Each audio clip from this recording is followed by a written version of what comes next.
क्या हाल है दोस्तों। सब बढ़िया। चलिए स्टार्ट करते हैं।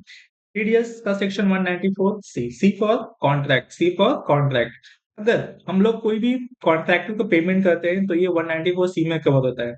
जैसे कि आपको मालूम है, हम जब भी टीडीएस का सेक्शन पढ़ते हैं तो हमें चार बात याद होनी चाहिए कि उस सेक्शन में पेयर कौन है, पे कौन है, रेट क्या है और कुछ एग्जम्पशन दी हुई है या नहीं।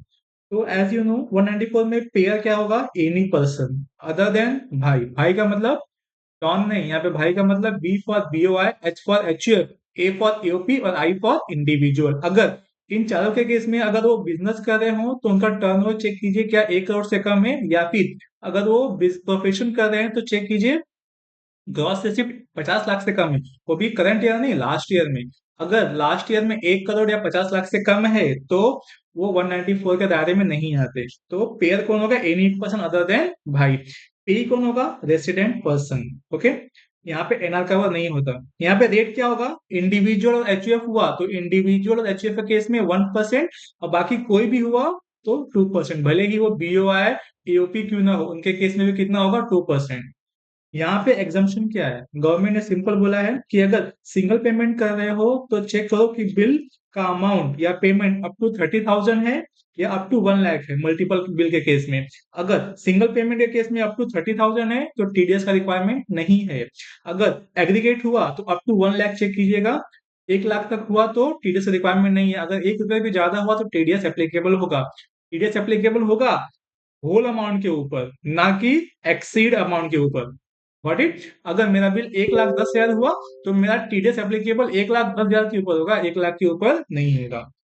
आगे पढ़ते कुछ एडिशनल पॉइंट, ठीक है। चलिए, कुछ कुछ केस में टीडीएस एप्लीकेबल नहीं होता। पहला क्या है, पर्सनल पर्पस। अगर इंडिविजुअल या फिर एचयूएफ कुछ पर्सनल पर्पस के लिए काम कर रहे हैं तो उस केस में 194 सी एप्लीकेबल नहीं होता।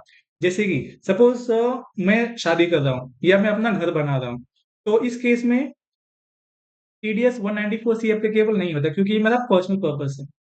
आगे देखते हैं, अगर पेमेंट टू ट्रांसपोर्टर, अगर मैं अपने ट्रांसपोर्टर का पेमेंट कर रहा हूँ और ट्रांसपोर्टर का उस साल के अंदर ड्यूरिंग द प्रीवियस ईयर, मतलब उस साल के अंदर 10 या 10 से कम व्हीकल है और वो मुझे डिक्लेरेशन दे रहा है विद पैन, तो मैं उसका टीडीएस नहीं काटूंगा। ध्यान दीजिए, डिक्लेरेशन कंपलसरी है, हाँ, क्योंकि हमें मालूम नहीं पड़ा है कि उसके पास 10 व्हीकल है या नहीं है। आगे, पेमेंट ऑफ गैस ट्रांसपोर्टेशन, ठीक है। नेचुरल गैस के केस में यहाँ पर भी टीडीएस नहीं लगता, गैस ट्रांसपोर्टेशन के केस में। अगला, payment by TV channel broadcaster to, to किसको हो रहा है, प्रोडक्शन हाउस को, हाँ। जैसे कि सपोज मैं कृपा, अगर कृपा ने सपोज प्रेरणा को बोला कि आप मुझे रामायण बना के दीजिए, आप मुझे रामायण बना के दीजिए, तो यहाँ पर मेरे हिसाब से रामायण बन रहा है, मेरे हिसाब से, तो इस केस में टीडीएस एप्लीकेबल होगा। अगर ऑलरेडी रामायण बना हुआ है, मुझे सिर्फ प्रेरणा से वो रामायण का राइट परचेस करना है और टीवी पे प्ले करना है, तो उस केस में टीडीएस नहीं आएगा। यहाँ पे चेक कीजिए स्पेसिफिकेशन है कि नहीं।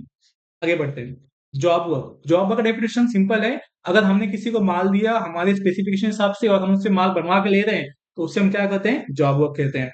अब जॉब वर्क के केस में टीडीएस कैसा आता है, if material value separately mention, अगर जॉब वर्क के बिल में मटेरियल वैल्यू अलग से मेंशन किया होगा तो टीडीएस हम सिर्फ और सिर्फ इनवॉइस वैल्यू पे काटेंगे, लेकिन उसमें मटेरियल का अमाउंट नहीं होगा, ठीक है। उसमें मटेरियल का अमाउंट नहीं होगा। अगर मटेरियल का अमाउंट सेपरेटली मेंशन नहीं किया हुआ है तो पूरे अमाउंट के ऊपर टीडीएस कटेगा, भले ही उसमें मटेरियल इन्वॉल्व क्यों ना। अगर सेपरेटली मेंशन किया मटेरियल तो टीडीएस मटेरियल पे नहीं आएगा, अगर सेपरेटली मेंशन नहीं किया है तो होल अमाउंट पे टीडीएस डिडक्ट हो जाएगा। चलिए, कुछ केस लॉ है, यहाँ पे केस लॉ के बारे में बात करते हैं। कॉस्ट स्टोरेज चार्जेस, अगर स्टोरेज चार्जेस प्रोवाइड हो रहा है यहाँ पे और रेफ्रिजरेटर फैसिलिटी मिल रही है, साथ ही साथ स्टोरेज फैसिलिटी मिल रही है, तो इस केस में 194 सी आएगा, 194 आई नहीं आएगा। स्टोरेज फैसिलिटी के साथ साथ हमें क्या, रेफ्रिजरेटर फैसिलिटी भी मिली है, जब दोनों फैसिलिटी साथ में हो तो 194 सी आता है, 194 आई नहीं आता, ये अपना केस लॉ है। उसके बाद landing and parking charges paid by airline company to airport authority, ये बहुत ही फेमस केस लॉ है। ये केस लॉ में जापान एयरलाइंस कंपनी लिमिटेड और सेम केस हुआ था Singapore Airlines Limited. 2015 Supreme Court ने क्लियरली मेंशन किया हुआ था कि इस केस में 194 सी आएगा, 194 आया नहीं आएगा, क्योंकि एयरलाइंस कंपनी सिर्फ जगह का ही रेंट नहीं दे रही है, उसके अलावा बहुत सारा फैसिलिटी का भी पेमेंट कर रही है, इसलिए 194 सी आएगा, 194 आए रेंट नहीं आएगा। इसी के साथ हमारा 194 सी सेक्शन खत्म हुआ। Thank you so much.